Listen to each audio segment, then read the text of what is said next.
Let's see disaster management. Okay, तुम्हाला disaster management बघण्यापूर्वी त्याच्या बाजूलाच एका स्क्वेअर मध्ये तुम्हाला ऑब्जेक्टिव्ह ऑफ डिझास्टर मॅनेजमेंट दिलेला आहे बघा. ओके, सुरुवातीला मी तुम्हाला ऑब्जेक्टिव्ह ऑफ डिझास्टर मॅनेजमेंट सांगणार आहे, नंतर आपण डिझास्टर मॅनेजमेंट ही कॉन्सेप्ट बघूया. ठीक आहे, आता ऑब्जेक्टिव्ह ऑफ डिझास्टर मॅनेजमेंट मध्ये बघा, ऑब्जेक्टिव्ह म्हणजे उद्दिष्ट, म्हणजे डिझास्टर एखादी जर आपत्ती असेल त्या आपत्तीचं व्यवस्थापन करणे, त्याचं उद्दिष्ट नेमकं काय आहे. ओके, आपत्तीचं आपण जे मॅनेजमेंट करतो, आपण डिझास्टर मॅनेजमेंट करतो ते का करतो, त्याचं उद्दिष्ट, त्यामागे नेमकं उद्दिष्ट काय आहे ते आता आपण बघणार आहोत. एक नंबर बघा, डिस्पोजल ऑफ ह्युमन लाईफ सफर by the human being during the calamity and release of the people. म्हणजे काय सांगा, आपत्तीच्या वेळेत म्हणजे सगळ्या डिझास्टरच्या वेळेला ज्या ठिकाणी जे डिझास्टर म्हणजे आपत्ती ही ओढावलेली आहे त्या ठिकाणी जी माणसं अडकलेली आहेत त्या माणसांना पर्यंत रिलीज करणे, म्हणजे बाहेर काढणे, आणि कमीत कमी जीवितहानी कशी होईल, म्हणजे जास्तीत जास्त माणसांना जीव गमवावा लागता कामा नये. ओके, यासाठी काय सांगा, तो काय डिझास्टर मॅनेजमेंट असणं गरजेचं आहे. दोन नंबर बघा, supply of essential commodities of the people to reduce the effect of disaster. Okay, हा ही जी आपत्ती, आपत्तीचा जो परिणाम जर आपल्याला कमी करायचा असेल तर ज्या भागात आपत्ती झालेली आहे त्या भागात जे काही लोक अडकलेले आहेत, जी काही माणसं अडकलेली आहेत, ओके, त्यांना जे काही जीव काय असतील ते अडकले, सर्वांना आवश्यक ते इसेन्शियल कमोडिटीज म्हटलं बघा. इसेन्शियल कमोडिटीज सप्लाय करणे म्हणजे त्यांना जेवण असेल, फूड सप्लाय करणे, मेडिसिन सप्लाय करणे. ओके, त्यांना आवश्यक त्या सगळ्या गोष्टी त्यांना सप्लाय करणे, हे दोन नंबर उद्दिष्ट आहे.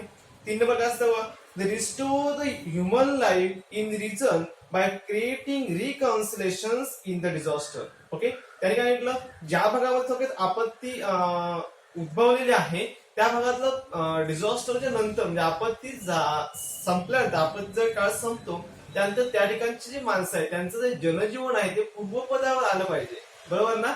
म्हणजे तसं काय त्यांचं जीवन हे पुन्हा सुरळीतपणे निर्माण करणे. त्यानंतर बघा नंबर 4, रेहिबिटेंट डिझास्टर विक्टिम्स, म्हणजे कसं पुनर्नियोजन पुनर्वसन करणं त्याला म्हणतो. म्हणजे ज्या भागात आपत्ती झालेली आहे त्या आपत्तीग्रस्तांचं पुनर्वसन करणे. नंबर 4 बघा, considering protective measures in the disaster, such disaster will not reach in future and slope take care to reduce their intensity. तर काही काही डिझास्टर असते एकदम असे मोठे नसतात, एकदम लहान असतात, पण काही काही डिझास्टर एकदम मोठे असतात आणि सर्व डिझास्टर होते म्हणजे थोडक्यात आपत्ती कोणत्याही प्रकारची असू दे त्याच्यावरती संरक्षणात्मक उपाय नेमका त्याच्यावर आपण शोधून काढला पाहिजे. बरं, त्याने म्हटले बघा, प्रोटेक्टिव्ह मेजर्स इन डिझास्टर म्हणजे संरक्षणात्मक उपाय शोधून काढला पाहिजे. भविष्यात जर आपल्यावर जर अशीच वेळ आली तर त्यातून आपल्याला जास्तीत जास्त हानी होणार नाही, जास्तीत जास्त आपलं नुकसान होणार नाही, त्या डिझास्टरची जास्तीत जास्त तीव्रता आपल्यावर पोहोचणार नाही. ओके, याची काळजी घेणे गरजेचं आहे. ओके, ही तुम्हाला एकूण 5 उद्दिष्ट तुम्हाला दिलेली आहेत आणि एकदम इझी आहेत. ठीक आहे, आता आपण बघणार आहोत डिझास्टर मॅनेजमेंट. ओके, त्यातरी काय म्हटलं बघा, डिझास्टर मे बी मायनर और मेजर, म्हणजे एखादी जी आपत्ती आहे ती एकतर लहान असू शकते किंवा मोठी पण असू शकते, बरोबर ना. शॉर्ट टाइम और लॉंग टाइम, म्हणजे काय सांगा, शॉर्ट टाइम म्हणजे एकदम कमी कालावधी असू शकते किंवा लॉंग टाइम पण असू शकते. तुम्हाला माहित असलं आता निसर्ग वादळ येऊन गेलं, ओके, आलं आणि लगेच गेलं म्हणजे शॉर्ट टर्म झालं. आता बघा आपण कोविड-19 म्हणजे कोरोना संकट आहे, किती 4-5 महिने झाले, लॉंग टाइम आहे, बरोबर ना. म्हणजे कोरोना हे पण काय एक संकट आहे, एक आपत्ती आहे, ती कशी सांगा लॉंग टाइम आहे. आणि आता जस्ट जे आली आपण महिन्याभरापूर्वी आपल्याकडे एक निसर्ग वादळ गेलं ते काय सांगा शॉर्ट टर्म आहे. ओके, ती पण आपत्तीच होती, त्यात पण आपलं बऱ्याच जणांचं नुकसान झालं. ठीक आहे, त्यापुढे बघा long term, it should be overcome and effective disaster management is necessary for it. Okay, disaster short term असू दे किंवा लॉंग टर्म असू दे, ओके, त्यांनी म्हटलं ते लहान असू दे किंवा मोठं असू दे त्याच्यावर त्याचं नियोजन करणं किंवा नियोजन केलेलं असणं हे काय सांगा खूप महत्वाचं आहे. त्यापुढे बघा, there is close relationship between the disaster management and public participant. Public participation म्हणजे काय सांगा, जे लोक याच्यामध्ये सहभाग घेतात त्याला मग पब्लिक पार्टिसिपेशन असं म्हणतो किंवा लोकसहभाग असं म्हणतो, म्हणजे लोकांचा सहभाग, लोकसहभाग. आणि आपत्ती व्यवस्थापन म्हणजे काय, डिझास्टर मॅनेजमेंट, लोकसहभाग आणि आपत्ती व्यवस्थापन यांचं काय असलं पाहिजे सांगा, नातं काय फार जवळचं आहे. त्यांनी म्हटलं रिलेशनशिप, देअर क्लोज रिलेशनशिप, म्हणजे त्यांचं नातं काय सांगा जवळचं आहे. Disaster management is either prevention of disaster or making arrangement to face it or at least achieve the abilities to face it. त्यांनी काय म्हणलं डिझास्टर मॅनेजमेंट हे का असताना एखादी आपत्ती आली तर आपण ती टाळता आली पाहिजे. ओके, आपण टाळू शकतो का की त्या आपत्तीला तोंड देण्यासाठी आपल्या ज्या वेगवेगळ्या आपण त्या योजना तयार करतो, आपण जे प्लॅनिंग करतो त्याला आपण काय म्हणतो डिझास्टर मॅनेजमेंट असं म्हणतो. किंवा त्याला फेस करण्यासाठी म्हणजे एखादी जर आपत्ती जर आपल्यावर ओढवली तर त्या आपत्तीला फेस करण्यासाठी आपल्याला क्षमता निर्माण करणं आपण काय सांगा गरजेचं असतं. त्याला आपण काय म्हणतो का डिझास्टर मॅनेजमेंट असं म्हणतो. नेक्स्ट पॅराग्राफ बघा. Disaster is very fast process. In fact it is accident. Disaster ही एकदम फास्ट प्रोसेस आहे. ओके, त्याला आपण ऍक्सिडेंट म्हणूया. ओके, एकदम एवढी फास्ट प्रोसेस असते. What shall be do in such situation. Okay, अशा सिच्युएशन वेळी आपण काय करावे. एवढी फास्ट सिच्युएशन असते, आपण काहीच करू शकत नाही. ओके, यासाठी मॅनेजमेंट खूप गरजेचं असतं. बघा, how can we protect our selves, our belongings and animals. आपण स्वतःच रक्षण, त्याला स्वसंरक्षण असं म्हणतो. आपण स्वतःच रक्षण असेल, आपली जी प्रॉपर्टी आहे त्या प्रॉपर्टीचं आपण संरक्षण असेल किंवा रक्षण असेल किंवा आपण आपल्याला जे प्राणी असतात म्हणजे गुरं असतील, जनावर जे असतील, काय असतील ते, त्या सर्व प्राण्यांचं संरक्षण आपण कसे करावे. ओके, हे सगळे एवढे प्रश्न आहेत. ते सगळे प्रश्न जर आपल्याला सॉल्व्ह करायचे असतील तर आपण त्यासाठी आधी काहीतरी नियोजन असणं गरजेचं आहे. पुढे बघा. In case of disaster management there should be an attempt to minimize the losses.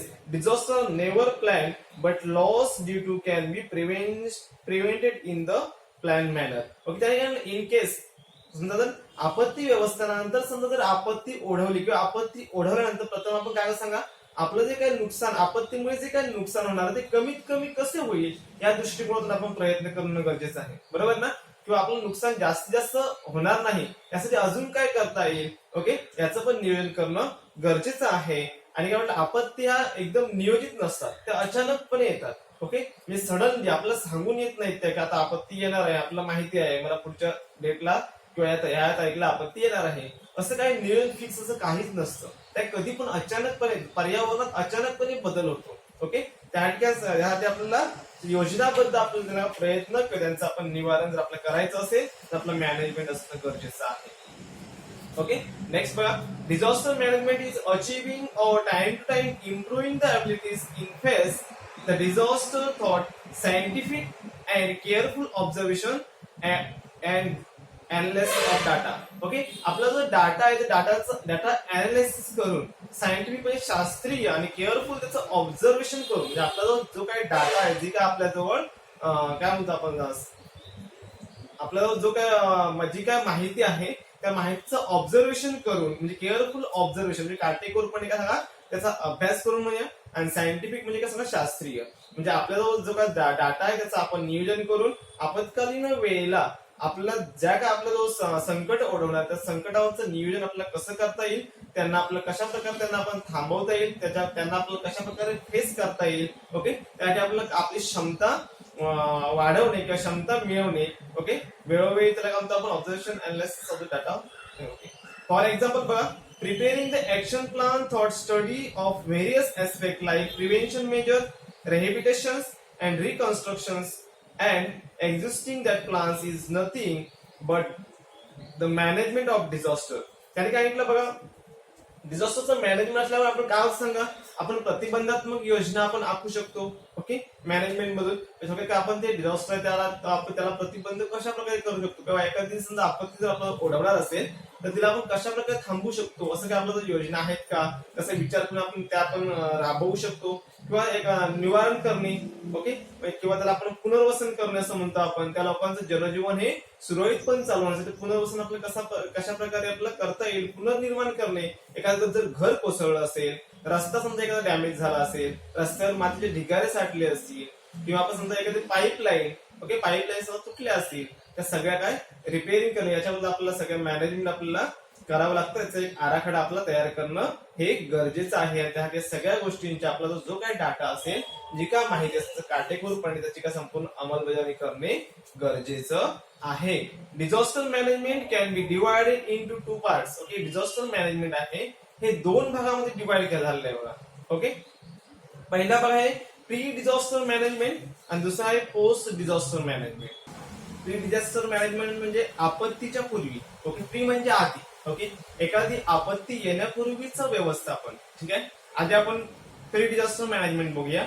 त्यात त्यांनी काय म्हटलं बघा, this includes a complete preparation and planning to face any type of disaster. Okay, याच्यामध्ये त्यांनी म्हटलं असं प्लॅनिंग केलं तर कोणताही जर डिझास्टर, कोणत्याही प्रकारचं समजा आपत्ती जर आपल्याला जर ओढावली तर त्याचं काय सांगा, प्रिपरेशन करणे. ओके, म्हणजे त्याच्यात प्रिपरेशन करणे आणि त्याच्यावरती त्याला फेस कसं करता येईल. ओके, त्यासाठी काय काय आपल्याला नियोजन करता येईल सगळ्याचं प्लॅनिंग करणे, म्हणजे तुम्हाला एखादी आपत्ती ओढावण्यापूर्वी.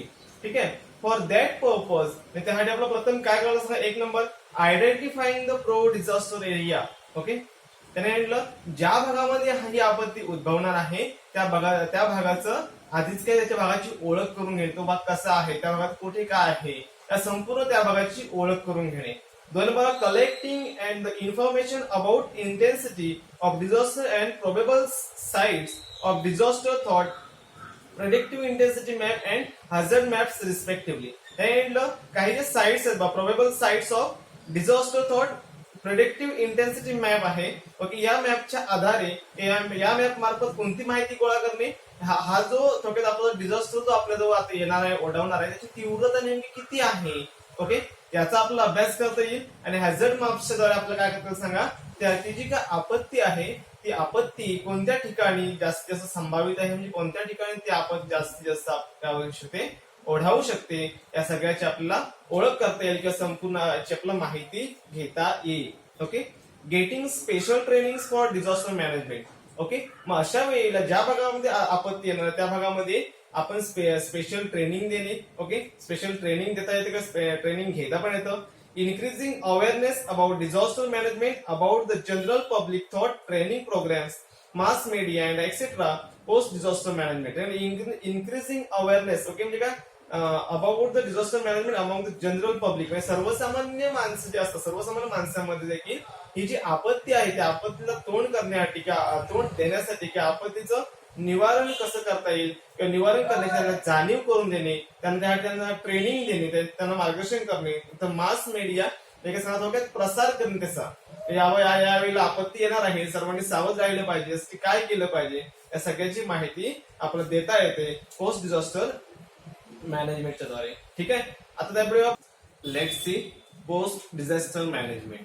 म्हणजेच काय सांगा, आपत्ती काळात, आपत्ती ओढावल्यानंतर आपत्तीचा जो काळ असतो त्यावेळी आपलं अचानकपणे मॅनेजमेंट करावं लागतं, कारण काही आपत्ती अचानकपणे आपल्याला माहितच नसतं. बरोबर ना. त्यात एक नंबर काय म्हटलंय बा पोस्ट डिझास्टर मॅनेजमेंट मध्ये, providing all types of necessary help to victims of disaster.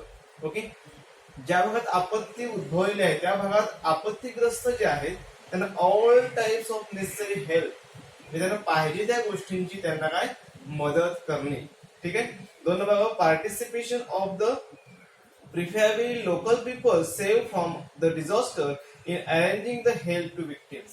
Okay, जे आपत्तीग्रस्त आहेत ज्यांचा आपण जीव वाचवला आहे त्यांच्या मदतीने पुढचं जे मदत कार्य आहे ते अवलंबून आहे. म्हणजे काय सांगा, आता ज्या माणसांना आपण वाचवतो, आपण थोडक्यात सुरुवातीला त्यांची जर आपण मदत घेतली तर काय होईल सांगा, कारण त्यांना त्या भागातली पूर्ण माहिती असते. ज्या भागामध्ये ही आपत्ती उद्भवते त्या भागाची परिपूर्ण माहिती त्या माणसांना असते, त्यामुळे त्यांचीच मदत घ्यायची आणि पुढचं जे मदतचं कार्य आहे ते पुढे चालू ठेवायचं. नंबर 3 बघ, quick establishment of health centre, म्हणजे मदत कक्ष. हेल्थ सेंटर म्हणजे मदत कक्ष, त्वरित मदत कक्षाची स्थापना करणे, इस्टॅब्लिश करणे. Different types of disaster need different types of control centre.